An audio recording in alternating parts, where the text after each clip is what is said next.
Hi, everybody. This is Chris Pistorius again with the Dental Marketing Podcast.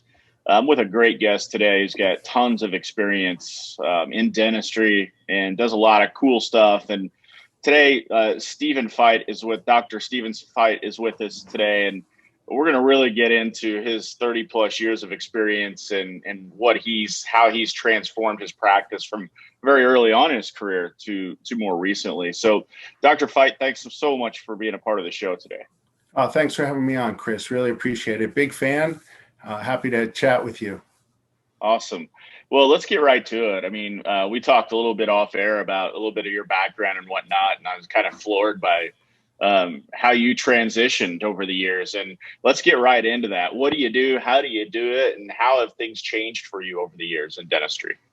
Well, Chris, as we talked, I came out of my residency at the Goldman School up in Boston and was an associate in New Jersey. And as is typical, was a bit abused where they were taking monies and so forth. And most people have had that experience. So I packed up, went to Florida to set up my own practice and started from scratch. That was 1991. And, of course, the mode was just take anybody. And we became very, very busy. But we became busy treating a lot of people that were not nice, not reasonable, not respectful, didn't refer, didn't repeat, didn't pay. And I got to the point where I was actually miserable being so-called successful, depending on your definition. And I latched on with Patty Lund, who was a dentist down in Australia, and I adopted a lot of his front desk lists. We call them care nurses, even though they're assistants, but they're not nurses in a medical sense.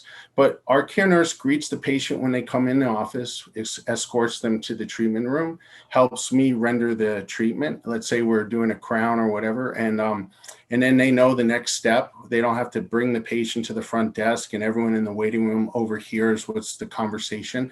The patient pays in the room.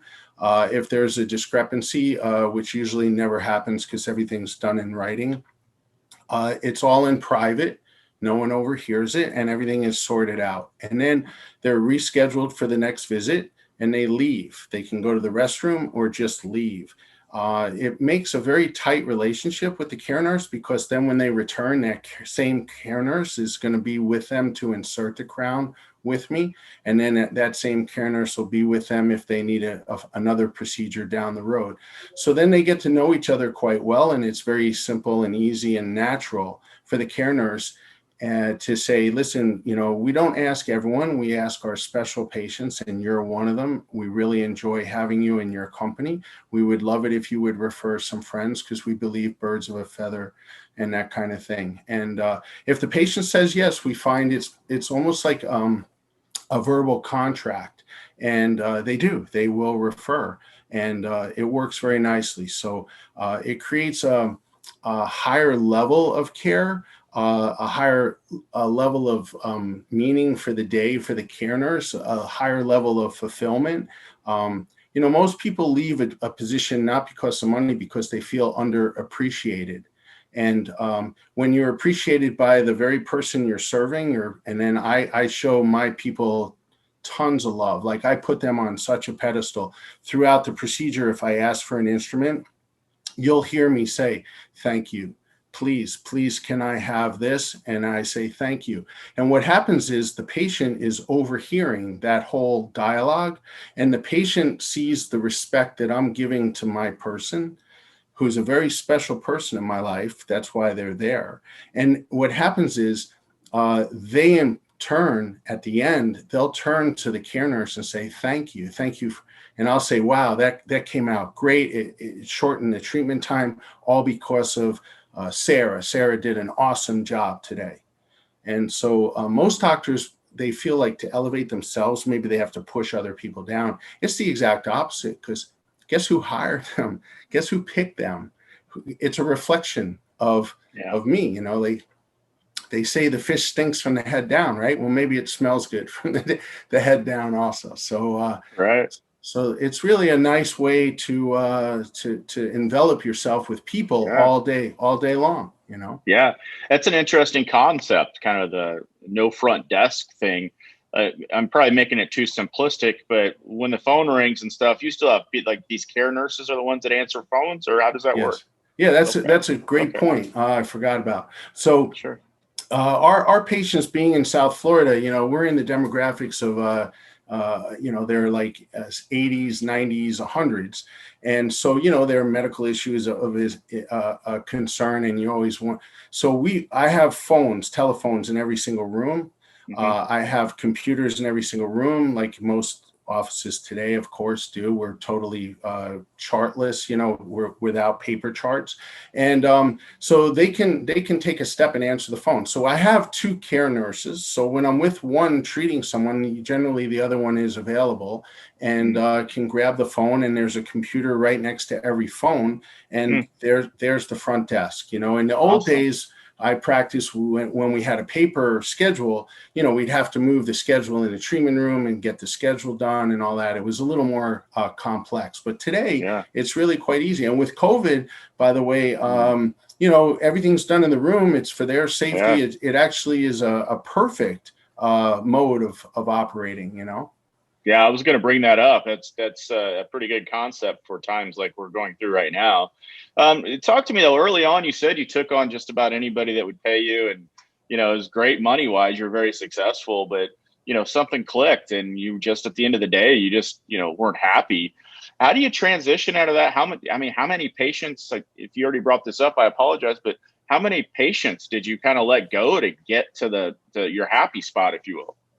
Yeah, so what we realized is we were actually miserable and we were busy, as Michael Gerber says in the E-Myth, you're doing it, Yeah. doing it, doing it, and you're on a treadmill or the hamster wheel and you're like, when is this ever going to end? And Hmm. so, I got to the point where like I restore old cars. I'm like, I'd rather go to Jiffy Lube and change oil than come here. That's Right. a pretty dark place.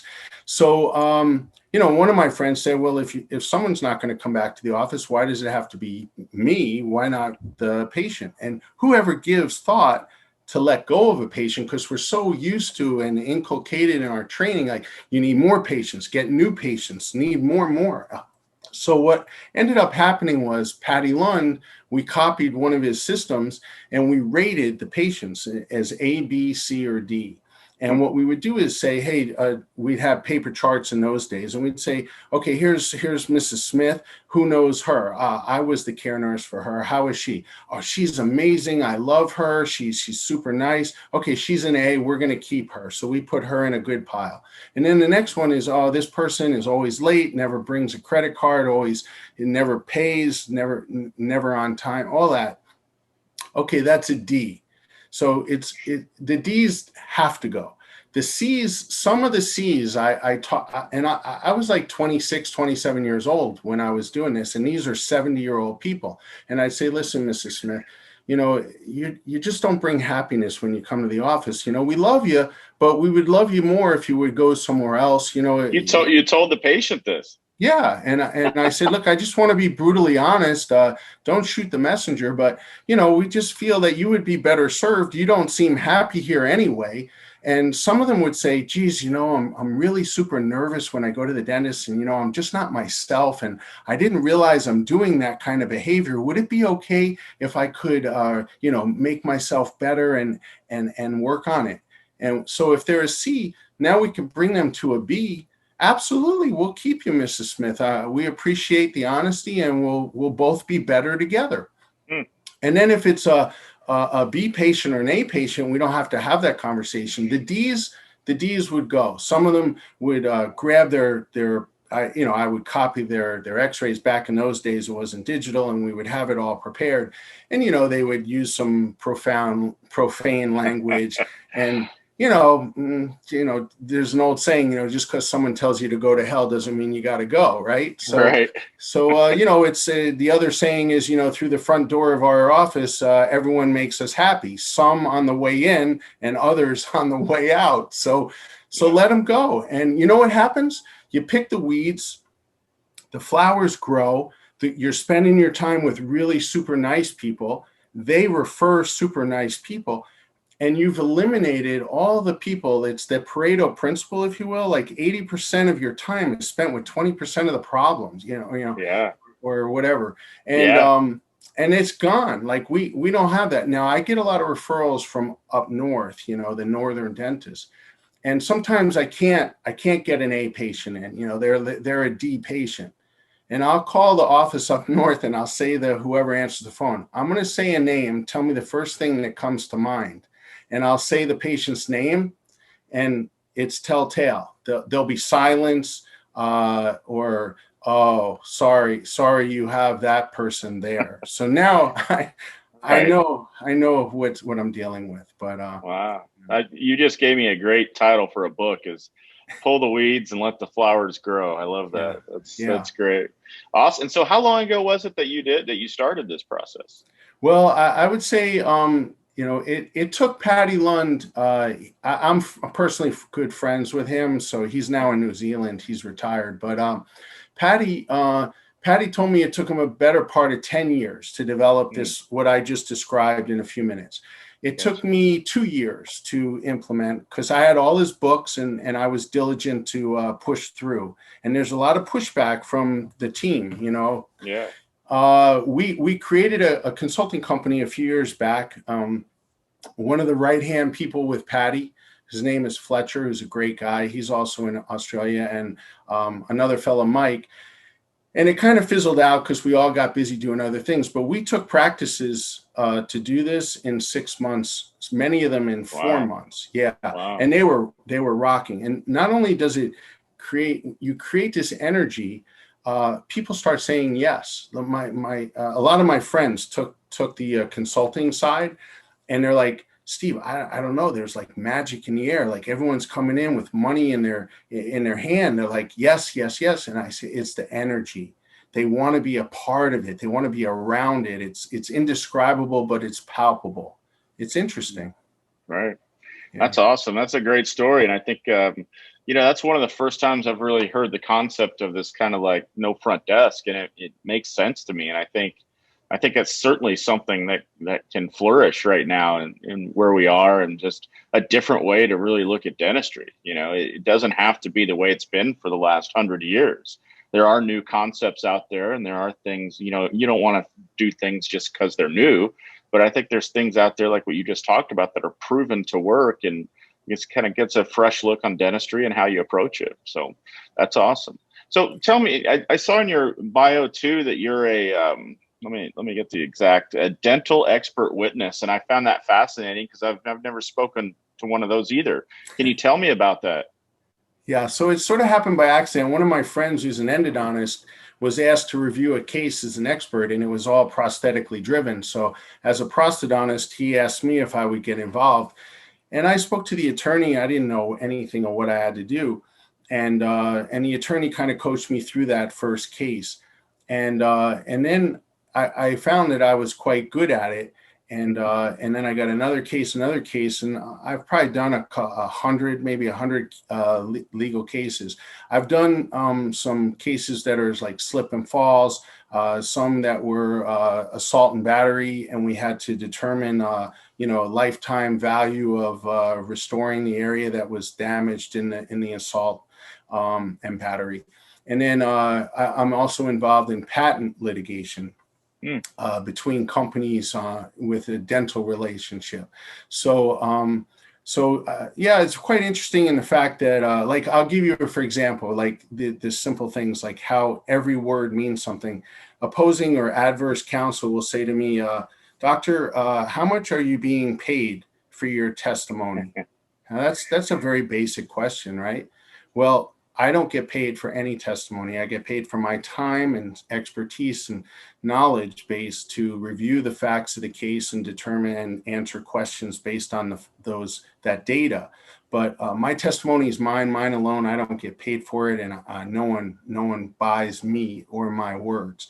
So these are traps. And so when I see these dentists get deposed, they get shredded because they're not listening, they're nervous, they don't breathe, they're not oxygenating well, they're not thinking, they're not prepared, the attorney didn't prepare them, that kind of thing. So there are really, really talented attorneys and not. So Awesome. you know what, I'll boil it all down. I know we have a time limit. It all comes down to relationship. I say to the dentist, why do you think you got sued? They'll say, I don't know. And I say, well, I spoke to the patient, because I'm not allowed to talk to the dentist and I only do defense. Like, I only help the defense. I never help the plaintiff. So I can only debrief the two parties after the case is terminated. And so I'll ask the patient, why'd you go after? I don't like that dentist. That dentist was mean to me. They never called me to see how I was doing. They never cared. They never showed they cared. So I described for you our care nursing system. It's interesting, the words, right? So it's built in. Now, of course, I do make my post-op calls. When I find when I fall off of making post-op calls, I get more issues, not problems. We could solve the issue. So if I make my post-op calls, people are more reasonable. They know you care. And so the second question I get in deposition is, doctor, how many times have you been sued?